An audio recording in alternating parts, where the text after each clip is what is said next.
Ya que hablábamos la pasada semana del bulo aquel del COVID y del no se podía saber, gigantesco,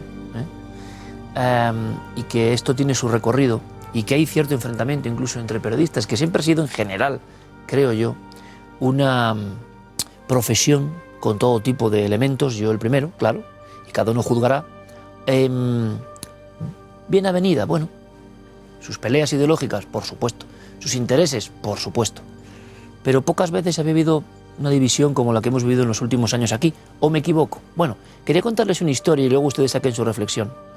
Ha habido periodistas que han pagado muy caro su derecho a decir la verdad, ¿no? Lo han pagado mucho más caro que con redes sociales criticándoles y ellos apesadumbrados, no. Les han ametrallado en su redacción, ¿no? Como a Portell, de la Gaceta del Norte, por contar las estructuras de la ETA en 1974. He tenido su libro, yo lo he olvidado hoy, de Portell. Pagar caro era pagar caro. Y a mí siempre me ha sorprendido que a pesar de todo ellos seguían mal pagados en mucha ocasión, con un virus en la sangre de contar la verdad, cierta verdad, en la que ellos podían creer. Y se jugaban la vida, efectivamente. Si hay un caso gráfico de lo que es periodismo en peligro, hombre, en otras partes del mundo por supuesto habrá, pero uno que a mí por lo menos me ha interesado y que es tremendo, sobre el caos que se produce, ¿no? Cuando hay una división en la propia profesión, que siempre todo se puede suturar más o menos, pero cuando un periodista se convierte en un activista solo y por encima de contar la verdad está la ideología, pues es delicado. Y de verdad que hablo en cualquier sentido. Cuando se convierte uno en una lanza de una forma de pensar, y ustedes dirán, tú también, Iker, tienes la tuya. Bueno, yo no sé ni cuál es lo mía muchas veces, así que imagínense, porque no creo en las verdades absolutas, porque dudo de todo y hasta de mí mismo el primero, y porque creo que tengo el derecho de cambiar de opinión si veo que las cosas cambian, pero yo veo poca gente, en mi gremio incluso, que quiera cambiar si ve que las cosas cambian, si ve que no tienen razón. Entre los muchos libros, como saben ustedes, porque lo he hecho en redes sociales varias veces, que tengo, entre los miles de libros de periodismo, porque es mi oficio y me interesa, hay uno que estremece especialmente, ¿no? Que es Periodismo bajo terror, sobre la región de Ayacucho, el rincón de los muertos del Perú, Ayacucho en tiempo de guerra. Aquí tenemos al gran Hugo Bustíos, periodista ametrallado, asesinado en 1988 cerca de Guanta, en una de las zonas más peligrosas de América, por el terror de Sendero Luminoso. Pero curiosamente, los militares estaban implicados. Les quiero decir, Hugo y tantos otros empezaron a ver que había unos salvadores del pueblo, que esto es peligrosísimo, que salvaban al pueblo pues de la forma que me la ha contado a mí algún amigo presencial, ¿no? Que tuvo que huir de allí. Llegaban a salvar a los campesinos y a los pobres, porque ellos estaban con los pobres, pero resulta que como los pobres no querían estar con ellos, los tiraban por un barranco, el pueblo entero, 236 personas, entero. De esas fosas habla menos, pero Perú está lleno de esas fosas. Una revolución muy extraña, Sendero Luminoso. Cuando yo he hablado de esto con personas de la política en España, me sorprendía un poco el desconocimiento, porque un grupo terrorista que alcanza los 75.000 muertos, hombre, no es poca cosa, ¿no? Y nos demuestra hasta qué punto el fanatismo de la ideología llega y te extermina. Y claro, los periodistas eran un objetivo claro. Creo que son 53, ¿no?, los periodistas peruanos de Lima, Ayacucho, que mueren en estos años, sobre todo del 80 al 90, donde Perú es uno de los lugares más sangrientos del planeta. Y uno de los más fascinantes y uno de los países que yo más quiero, que siempre lo digo, ¿no?, por su cantidad de enigmas y por las oportunidades que he tenido de estar en esas calles, en esas pirámides, en esos desiertos y en esas costas. Bueno, pues es muy curioso, ¿no?, ver lo que le pasó a este grupo de personas. Sus propios compañeros se convirtieron en chivatos, ¿no?, en chivatos de sus casas, de sus domicilios. Se convirtieron en chivatos asquerosos siendo periodistas. ¿Por qué? Pues porque no les interesaba, según su ideología, que personas que en este caso podríamos considerar de la izquierda, como Hugo, estuviesen en contra de ese extremo, del extremo que te llegaba y te tiraba por el barranco.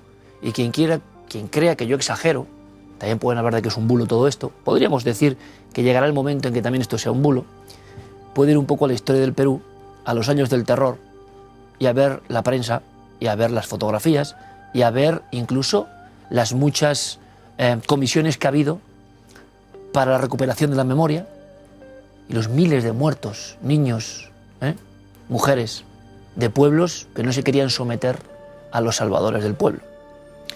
Es curioso porque hasta estos pueden ser vistos como ejemplos, ¿no? Depende de quién lo diga. Esto es lo terrorífico.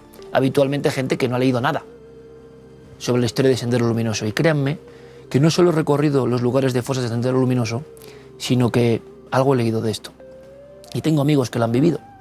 Uno de ellos, en una motocicleta, en un cruce de caminos, huía y para y frena la moto y estaban cortando las lenguas, ¿no?, de la gente.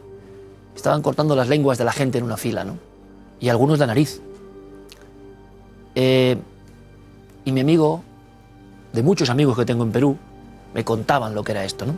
Cuando en territorios donde el control del Estado no estaba, y un Estado, por cierto, bastante corrupto, y unos militares al otro lado que también, aprovechando el río revuelto, esto hay que contarlo también, abusaban, violaban, también. O sea, el caos absoluto. Pero en todo este caos, la vergüenza, ¿no?, de algunos periodistas que señalaban y que decían este es de los malos, y claro, este que le señalaban, y en España sabemos de eso también, pues se lo cepillaban rápido. Y lo que había hecho esa persona era ser crítico muchas veces con ambas partes del conflicto. Simplemente denunciaba ese abuso a los derechos humanos. Porque claro, cuando tú eres periodista y llegas a pueblos como Guaychao y ves a toda la población abrasada en una caseta o cosas de ese tipo, pues es impresionante, tienes que contarlo. ¿Cómo vas a teñir eso de otra cuestión ideológica? Entonces los periodistas, incluso muchos de ideología que parecía cercana a los propios ejecutores, entre comillas, claro, porque no tiene nada que ver la ideología con ejecutar, pues se vieron en el brete, y esto es un caso único en el periodismo, creo, de tener que informar, aun sabiendo que los que venían a arreglarlo tenían sus grandes defectos y abusaban. Qué tremendo dilema. Pues así murieron 50 compañeros.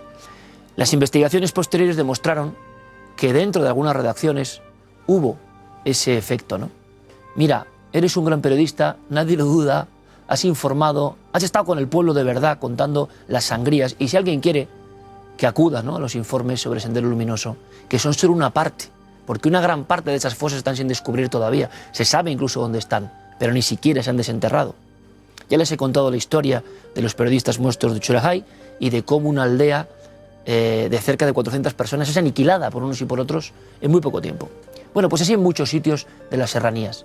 Entonces esta gente, en ese clip de decir tengo que contar la verdad, aunque incluso la verdad vaya en contra de los que son más cercanos a los míos, pues fueron señalados, fue puesta la cruz, o la pata de oca, ¿no?, en la antigüedad, o la estrella, lo que ustedes quieran. Y esto es una historia que debemos recordar, pienso yo, en los tiempos que corren. Un homenaje, hace 40 años, un país hermano como Perú sufrió esto. Y si ustedes quieren indagar, verán qué triste es cuando un periodista dijo, bueno, yo soy periodista, mi misión es contar lo que molesta, mi misión es defender incluso al pueblo de verdad, contando lo que molesta. Pero amigo, ante todo la ideología o las órdenes que me dan, y entonces te sentencio, a ti compañero, nunca mejor dicho, como Abel y Caín o como Judas. Hasta dentro de 7 días, amigos.